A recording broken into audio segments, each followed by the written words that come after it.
Mas, tahu kupat ini isinya apa aja? Isinya tahu kupat, full, bakmi, bakwan, sama kacang. Bisa pakai telur, bisa nggak pakai telur. Porsi harganya berapa, Mas? 10.000, pakai telur 13.000. Kalau gitu kita pesen 2 porsi plus telur ya, Mas. Sebenarnya di Solo tuh ada banyak banget tahu kupat. Tapi salah satu yang terenak tuh ya di Jalan Gajah Mada ini, tepat di sebelum perempatan Bangjo. Ini beneran segini 13.000. Iya, 13.000 saja ini. Wih, banyak banget loh ini. 13.000 murah nggak sih? Murah banget tuh, Mix. Worth it banget. Langsung cobain lebih. Mari Mari makan.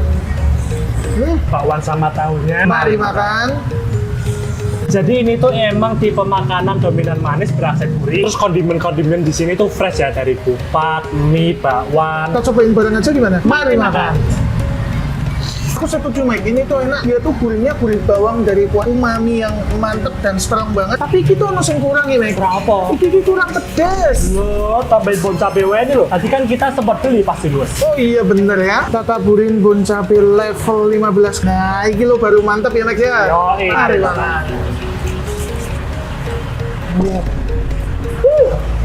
Emang sih kalau mau pedes tapi enak tuh pakai bon cabe. Nggak berubah rasa asli, nggak berubah rempah. Tapi ini nugget banget ya, Max ya. Betul banget. Buat kalian nih yang nyari tahu kupat yang udah pasti enak, porsinya banyak, harganya murah. Ini salah satu yang terbaik. Namanya apa, Max? Tahu kupat Solo. Lokasinya di Jalan Gajah Mada Solo, tepatnya di sini. Dan apakah ini recommended? Recommended banget. Langsung samperin kawan. Mantap.